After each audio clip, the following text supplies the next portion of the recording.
수목관리 전문가를 양성하기 위한 나무의사 제도가 시행 5개월째에 접어들었습니다. 더불어민주당 윤재갑 의원실은 최근 지역별 나무병원 운영 현황 자료를 공개했는데요. 이에 따르면 제도 시행 후 전국 각지의 나무병원이 나무의사를 구하지 못해 대규모 폐업한 것으로 나타났습니다. 강민채 기자가 전해드립니다. 올해 나무의사 제도가 본격적으로 시행된 후 전국 각지에서 나무병원 폐업이 이어지고 있는 것으로 나타났습니다.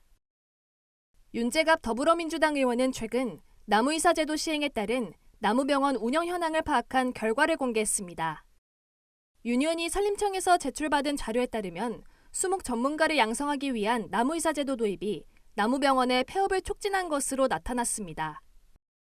6월 28일부터 시행된 나무의사 제도는 정부가 아파트 단지 공원 등 도심 수목에 대한 농약의 오남용을 막기 위한 제도로 나무의사는 수목의 피해를 진단 처방하고 피해를 예방하거나 진료를 담당합니다.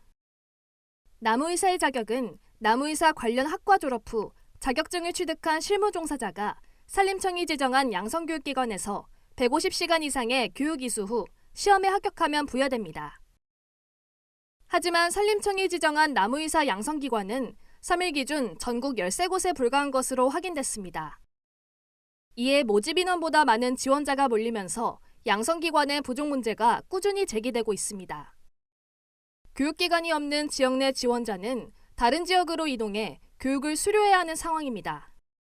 이에 더해 나무의사 합격률도 평균 10% 수준에 불과한 것으로 조사됐습니다. 한국임업진흥원에 따르면 나무의사 합격률은 2019년에서 2023년 기준 2021년이 5.1%로 가장 낮았고 다음으로 2019년은 6.4%, 2020년이 10.4%로 뒤를 이었습니다.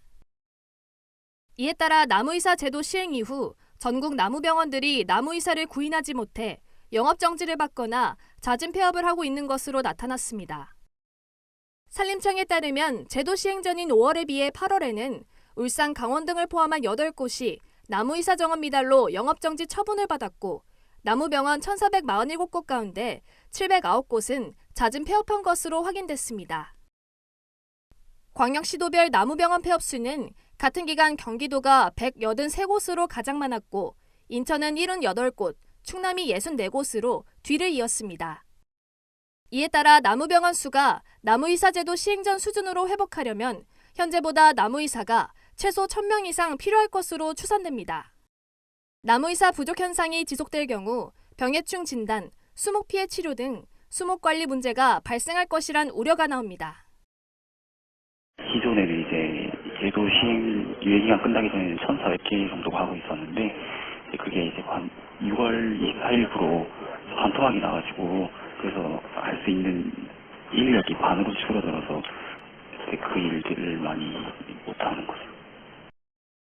양성교육기관 부족, 시험 난이도 조절 실패 등 자격시험의 문제를 서둘러 개선해야 한다는 지적이 제기됩니다. 전문기관에 위탁하도록 하는 방향으로 이제 법안을 추진하겠다라고 해서 실제로 지금 추진 중이거든요. 윤 의원은 양성교육기관 수를 늘리고 자격시험 합격자에 한해 양성교육을 받게 하는 등 근본적인 해결책을 마련하겠다는 입장입니다. MBS 강민채입니다.